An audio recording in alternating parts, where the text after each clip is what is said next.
교회는 한 가정입니다. 물이 피보다 진하다고 그랬는데 혈연보다 그리스도 안에서의 맺어진 예수의 피로 말미암아 묶여진 이 관계는 더 진합니다.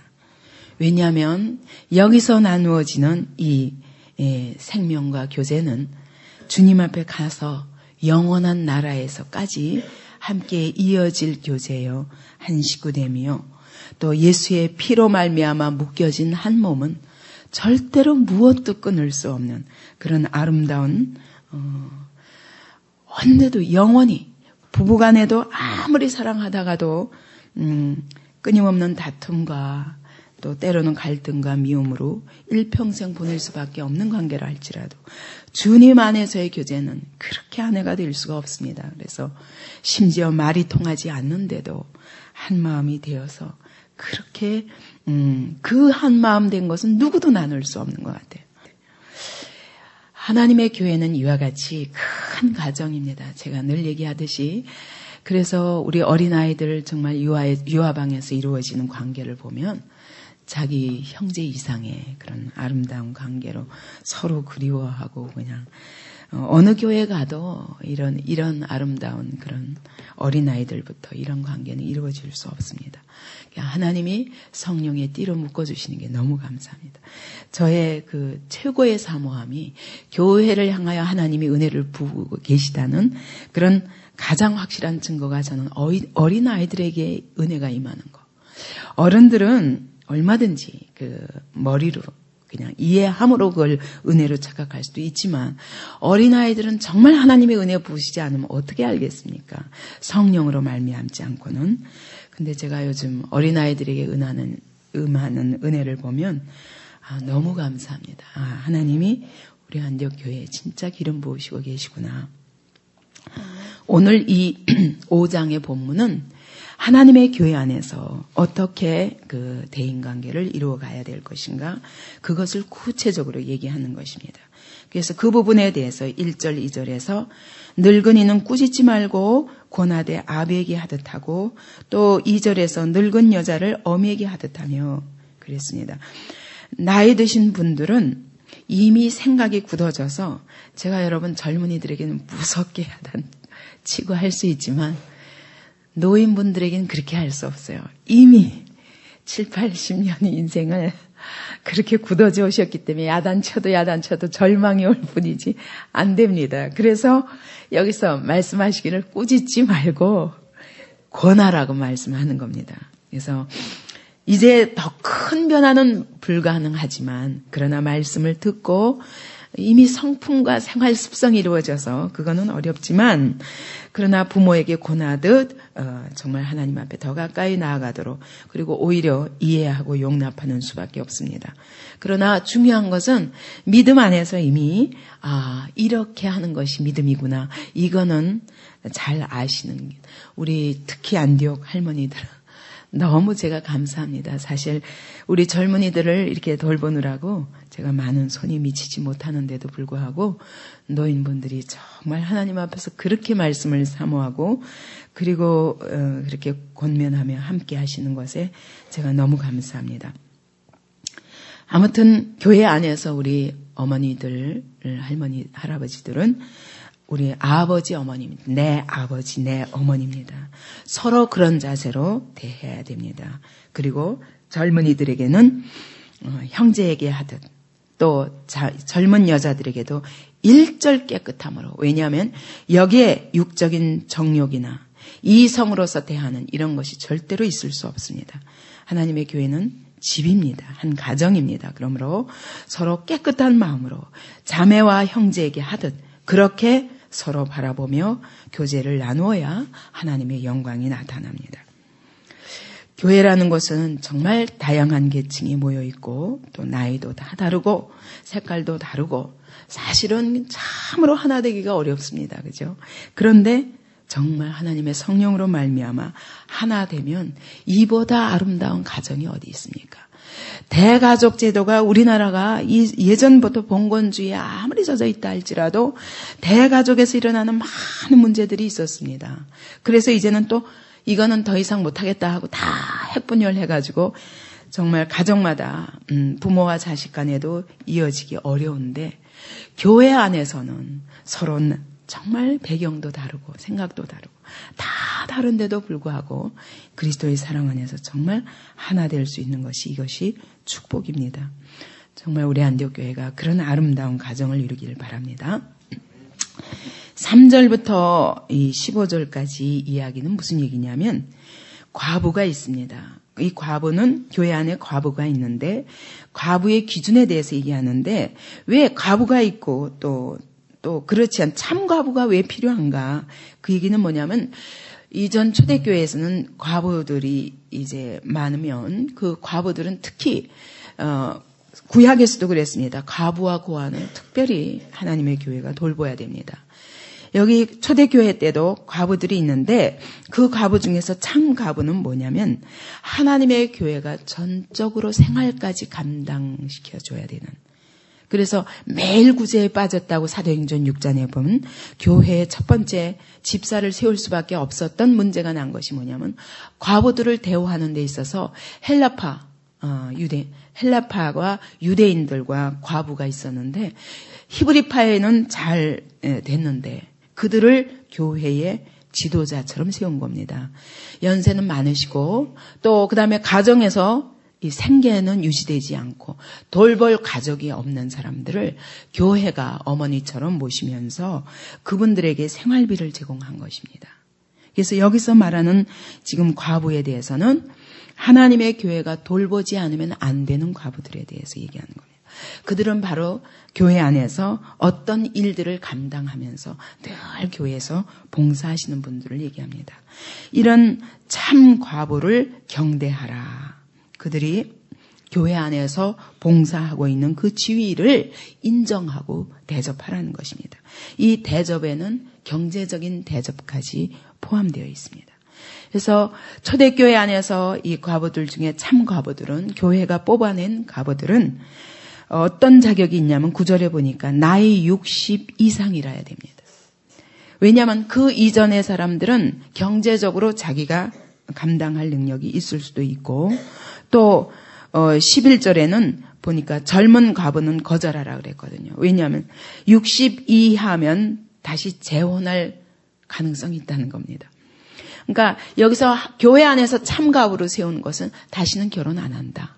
이런 약속 하에 오직 하나님 앞에서 교회를 섬기면서 생활하겠다. 이런 약속 아래 교회가 전적으로 생계비를 담당하게 되는 겁니다. 그래서 이 젊은 과부는 언제든지 정욕으로 말미암아 그리스도를 배반할 때 시집가고자 함이니 이 그리스도를 배반한다는 건 재혼하는 것이 그리스도를 배반한다는 게 아니라 하나님의 교회 앞에서 분명히 약속했는데도 정욕 때문에 또 결혼한다고 할 때는 이 자리가 없어지니까 그것뿐만 아니라 처음 믿음을 저버렸으므로 심판을 받느니라. 이게 처음에 하나님 앞에 헌신하고자 했던 마음을 버리고 정욕으로 말미암아 다시 결혼하고자 하는 그런 자리에 놓일 때는 불신자하고 결혼하다가 완전히 하나님을 떠날 수도 있다는 거예요. 이런 위험들 때문에 절대로 젊은 과부는 참 과부에 속하지 않습니다.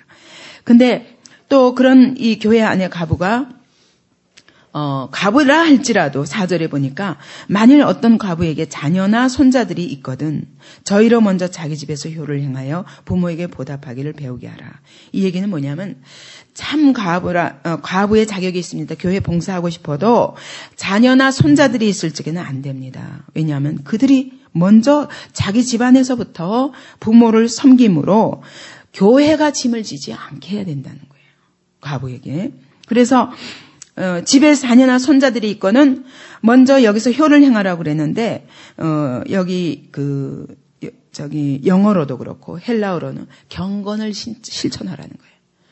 부모를 섬기고 부모의 모든 생계에 대해서 책임지는 것이 자녀나 손자가 해야 할 일입니다. 이것이 경건이라는 겁니다. 이것이 하나님을 섬기는 방법이라는 겁니다. 그러므로 이렇게 해서 경건을 실천하라.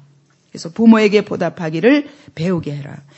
자기 부모를 섬길 만한 그것이 없을 때는 손자들도 하도록. 그래서 자녀나 손자가 있는 사람은 절대로 참갑으로서 교회에 빚을 지어 가면서까지 그렇게 해서는 안 된다는 걸 말씀하시는 겁니다. 이것이 바로 하나님 앞에 받으실 만한 것이니 이것이 바로 예배고 이것이 바로 제사라는 겁니다.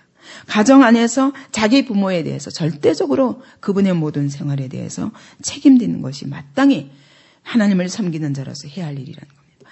오늘날 부모를 업어다가 갖다 버리기도 하고 양로원에 갖다 그냥 놓고 그래서 그런 허가받지 아니한 여러 보호소들이 많이 있다는 건 정말 이것은 인륜이 땅에 완전히 떨어진 그런 사회인 것입니다.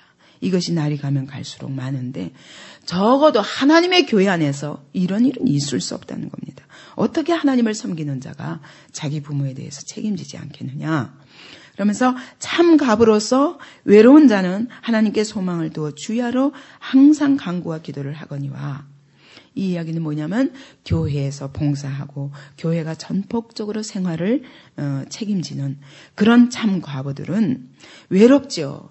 자식도 손자도 없는 그런 외로운 자리에 있는 분들은 하나님께 소망을 두어서 주야로 항상 간구와 기도를 하거니와. 하나님께 소망을 두고 밤낮 기도로 살아야 된다는 것입니다.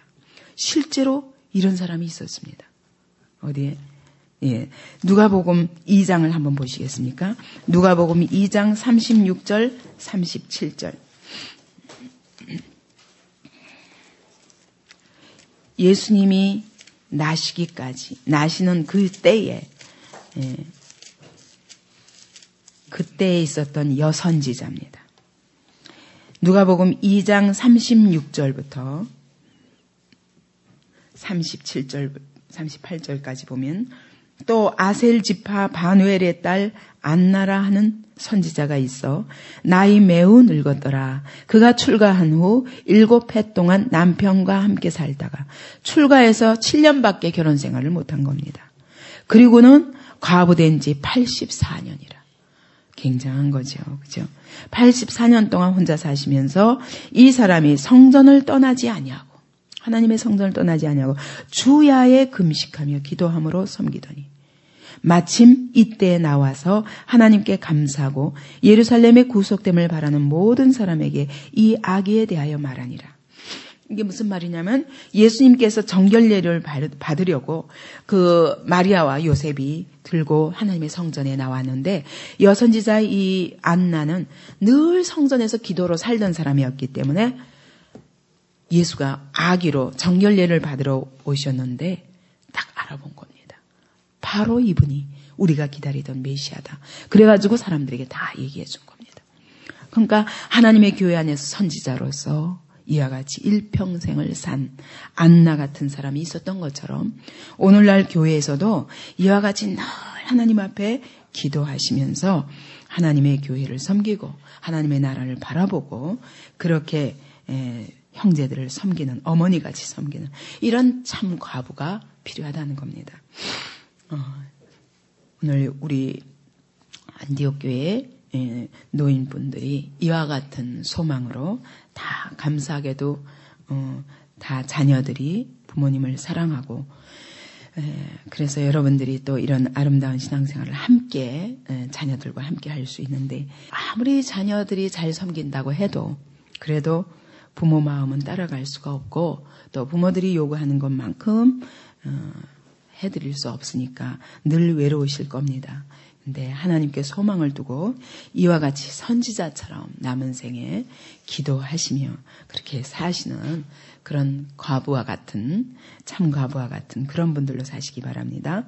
그래서 제가 그런 생각을 해봤어요. 이 본문을 읽으면서 우리 권사님들과 이 노인분들을 어떤 봉사할 일을 좀 내어드렸으면 왜냐하면 참 하나님의 교회 안에 깊이 들어오셔서 일하시고 싶어도 뭐가 일이 없는 것 같아요. 우리는 맨 젊은이들이 끓으니까. 그래서 어떤 직분을 드리면서 어떤 몫을 좀 드렸으면 그래서 하나님의 교회 안에 깊숙이 들어오실 수 있었으면 그런 생각이 듭니다. 일락을 좋아하는 이는 살았으나 죽었느니라. 갑으로서 하나님을 바라보지 않고 세상을 향해서 유욕을 향해서 가지고 있다면 그것이야말로 살아있으나 육체는 살아있으나 영이 죽었기 때문에 이미 죽은 것과 다름없다는 것입니다. 그러므로 노인이 될수록 더욱더 하나님을 바라보고 노인이 될수록 천국을 더 사모하면서 천국에 가까워져서 어느 날 하나님이 부르실 때 건넌방 옮겨가듯이 그렇게 가시면 얼마나 아름다울까 하는 생각을 합니다. 내가 또한 이것을 명하여 그들로 책망받을 것이 없게 하라. 이거는 뭐냐면 손자나 자녀들이 부모를 보살피지 않음으로 인해서 사회에서도 책망받는 일이 없게 하라. 누구든지 자기 친족 꼭 자기 가족을 돌아보지 아니하면 믿음을 배반한 자라고 불신자보다 더 악한 자니라. 분명히 교회 안에 있으면서 하나님을 섬긴다고 하면서 자기 부모를 돌보지 않아서 교회가 짐을 지지 않으면 안 되는 그런 자리에 놓인다는 악한 것이라는 겁니다. 갑으로서 명부에 올릴 자는 한 남편의 아내였던 자로서 해서 결혼을 여러 번 한 사람은 안 된다는 겁니다. 선한 행실의 증거가 있고 자기의 가정생활에서 자녀를 잘 양육하고 선한 행실의 증거가 있어야 되고 그 다음에 나그네 순회 전도자들에 대해서 잘 대접하고 또 성도들의 발을 씻기며 겸손하게 성도들을 섬기며 혹은 환난 당한 자들을 구제하며 혹은 모든 선한 일을 좇은 자라야 할 것이요. 이래야 교회 안에서 봉사하더라도 할 자격이 있다는 것이죠. 그러면서 이 젊은 가부의 특징은 시집가고자 할 뿐만 아니라 또 저희가 게으름을 익혀 차츰차츰 처음에는 안 그러다가 나중에는 차츰차츰 게을러져 가지고 집집에 돌아다니면서 게으른 것만 하는 게 아니라 망령된 편론을 편다고 그랬는데 이게 뭐냐면 잡담, 수다, 남의 험담 이런 거나 하고 돌아다닌다는 거죠. 여자들이 그렇게 하기 쉽습니다. 남의 비밀을 여기 가서 속닥속닥하고 이래가면서 이 일을 만들고 마땅히 아니할 말을 하나니 이래서 쓸데없는 말 경솔한 말로 사람과 사람 사이에 이간 붙이고 이런 자리에 놓이기 쉽다는 겁니다.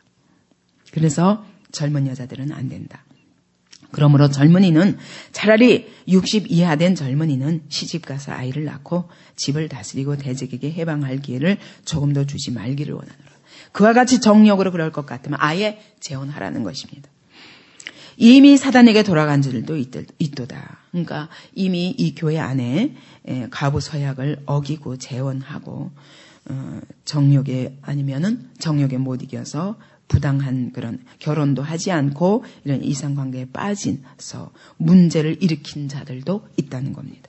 만일 믿는 여자에게 가부 친척이 있거든 자기가 도와주고 교회로 짐지지 말게 하라. 부모, 자녀와 손자만 아니라 친척이라도 돌보라는 겁니다. 교회가 되도록이면 짐지지 않도록 하나님의 성도들은 하나님의 집에 있는 모든 성도들은 그와 같이 자기 집안에 있는 모든 사람들에 대해서 책임지라. 이는 참가부를 도와주게 하려 함이라. 왜냐하면 그래야 정말 교회가 도와야 할 분들을 도울 수 있기 때문입니다. 전혀 가족이 없고 아무데도 부양가족 친척조차 없는 분들을 하나님의 교회가 맡아야 되기 때문입니다.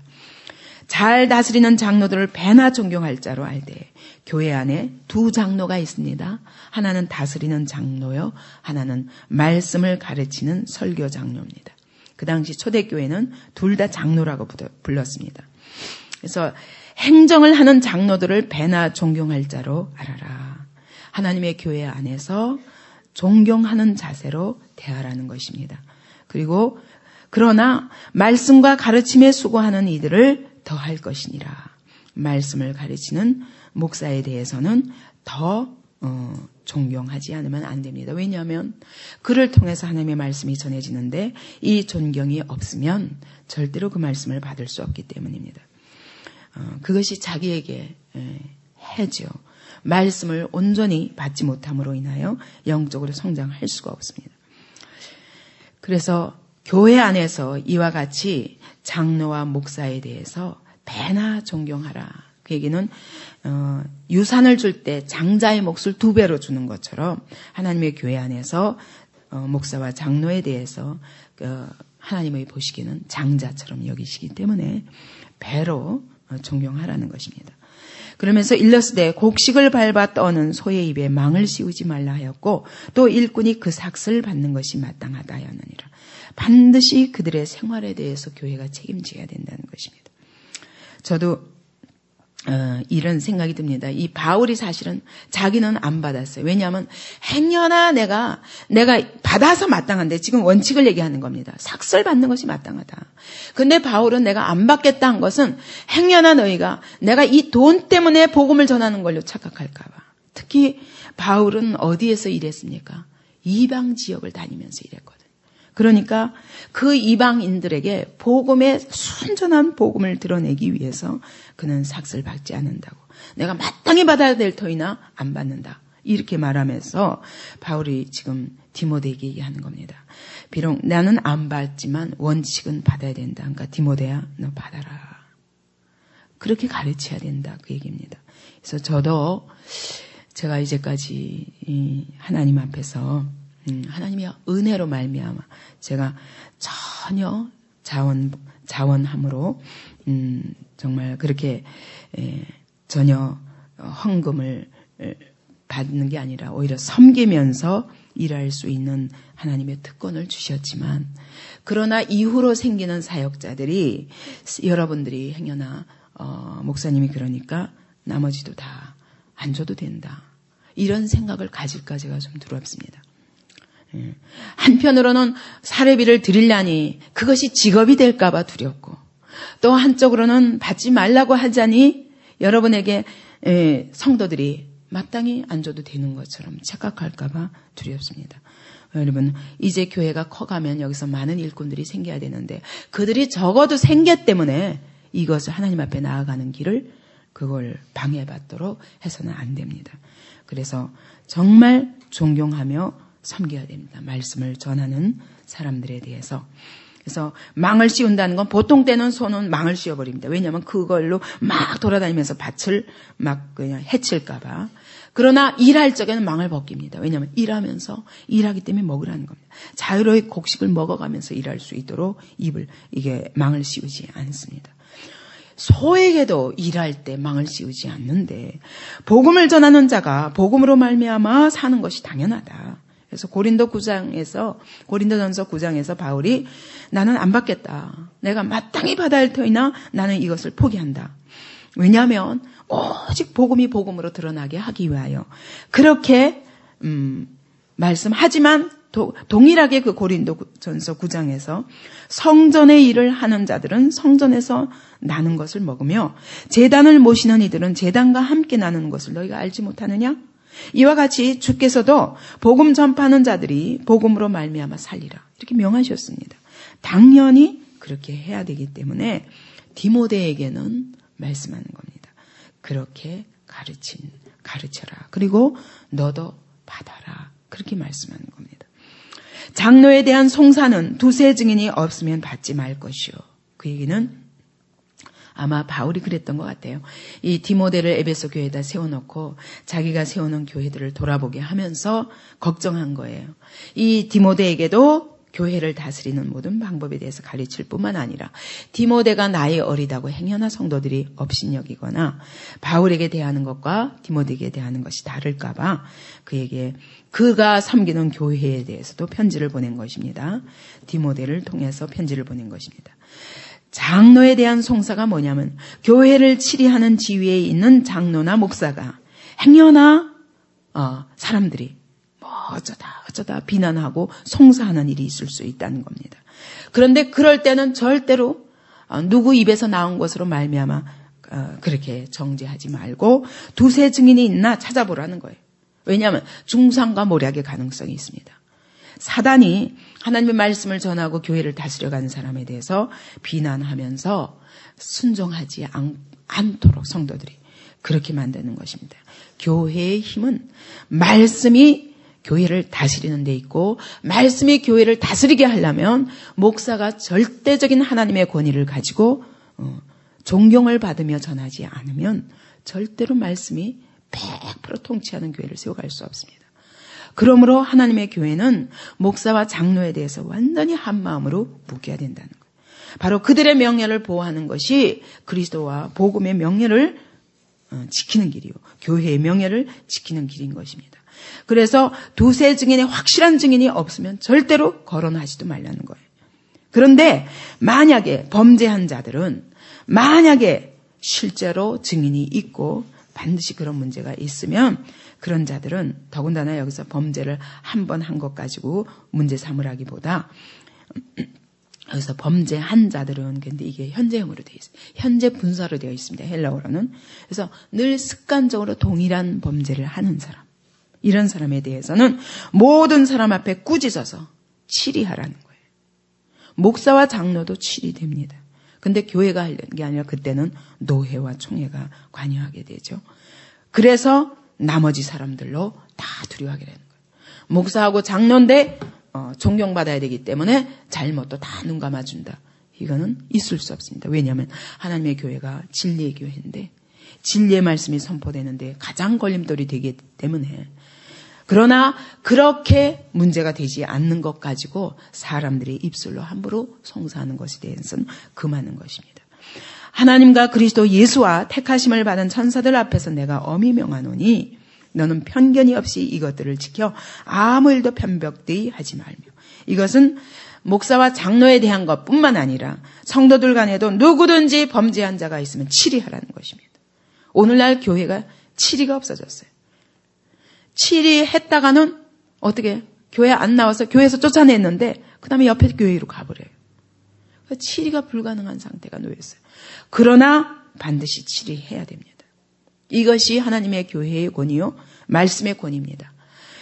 예수님께서 말씀하시기를 내가 천국 열쇠를 내게 주노니 이 열쇠를 가지고 모든 사람들에게 하나님이 천국 열쇠를 우리에게 맡기신다는 건 천국 열쇠를 열기도 하고 닫기도 하는 것. 그 권세가 교회에게 있는 것입니다. 교회는 하나님의 복음에 대적하거나 하나님의 교회를 회방하거나 그러는 하나님의 일을 회방하는 사람에 대해서 분명히 옳지 않은 것에 대해서 다스려야 됩니다. 말씀으로. 그것이 천국 열쇠를 맡기셨다는 또 하나의 뜻입니다. 그런데 이와 같이 치리권을 행사하되 절대로 하나님과 그리스도 예수와 택하심을 받은 천사들 앞에서 그 얘기는 뭡니까? 최후 심판대 앞에 선 것처럼 최후 심판대 앞에 선 것처럼 두려운 심정으로 바르게 치리하라는 것입니다. 그래서 하나님의 교회가 이거 행하지 않음으로 인해서 교회 안에 얼마나 잡다한 죄악들을 끌고 들어와서 교회를 어지럽히는지 모릅니다. 안디옥 교회에서는 이런 일이 있을 수 없습니다. 제가 살아있는 한. 그리고 앞으로 제 이후로도 하나님의 교회가 그렇게 정결하게 세워져 가기를 원합니다. 그렇기 때문에 이 자리에 서서 말씀을 전하는 자는 적어도 하나님의 진리의 말씀을 가지고 교회를 치리할 수 있을 만큼 그렇게 정직하고 하나님의 말씀 앞에 사는 사람이 아니면 안 될 것입니다. 개인에게 그러한 하나님의 권위가 자기의 삶 속에서 나타나지 않으면 절대로 교회를 그렇게 다스려 갈 수가 없습니다. 그런데 지도자가 편벽대의 편견을 가지고 누구에 대해서 편견을 가지고 저 사람이 미워가지고 못 견디겠어. 그래서 이런 것을 이용해가지고 그를 치리한다. 있을 수 없는 거예요. 왜? 최후 심판대 앞에서 하나님이 하시는 것처럼 하나님의 심정으로 그 영혼을 바라봐야지 자기의 선입견이나 편견을 가지고 그렇게 할 때는 교회가 짜게지기 시작하는 겁니다. 아무에게나 경솔히 안수하지 말고 그 얘기는 이 안수는 누굽니까? 장로나 목사를 아무나 세우지 말라는 거예요. 경솔하게 아무나 세우지 말라는 거예요. 이것은 어떤 일입니까? 하나님의 교회가 살고 죽는 일입니다. 그렇기 때문에 목사와 상조는 절대로 그들을 통해서 어떤 문제가 생기지 않도록 처음부터 정직하고 확실한 지도자적인 자질이 있고 하나님의 소명이 분명한 사람을 세우지 않으면 안 된다. 그리고 다른 사람의 죄에 간섭지 말고 그 얘기는 뭐냐면 다른 사람의 죄를 책망해서 간섭하지 하는 일을 하지 말라는 게 아니라 다른 사람의 죄에 동참하라는 거예요. 근데 어떻게 동참하냐면 죄를 보고도 못 본 척하면서 좋다 인간적으로 그러는 것이 바로 죄에 동참하는 것입니다. 다른 사람의 죄에 절대로 이와 같이 동참하는 일이 없도록 해라. 결과적으로 죄를 방조함으로 이것은 동참하는 것과 같다는 것입니다. 하나님의 사람으로서 말씀을 가지고 옳고 그른 것을 분명히 하라는 겁니다. 하나님 앞에서. 내 자신을 지켜 정결케 하라. 여기서 내 삶 자체가 거룩하지 않으면 이런 권위가 나올 수 없습니다. 내 안에 세속주의가 물들어 있으면서 성도들을 세속적인 것들을 깨끗게 할 수가 없습니다. 디모데가 얼마나 나름대로 하나님 앞에 정결하게 살려고 얼마나 노력하는 사람이었는지 아마 그는 여기서 23절에 보니까 물만 마시지 말고 내 비위와 자주 나는 병을 위해서 포도주를 조금씩 쓰라 그랬는데 엄격하게 포도주도 안 마셨던 것 같아요. 근데 그것이 내 건강을 해치니까 아마 그가 위장병이 있었던 것 같아요. 그래서 건강을 해치니까 포도주를 조금씩 쓰라. 그런 믿음의 아버지로서 그런 아들처럼 디모데의 건강을 염려하는 겁니다.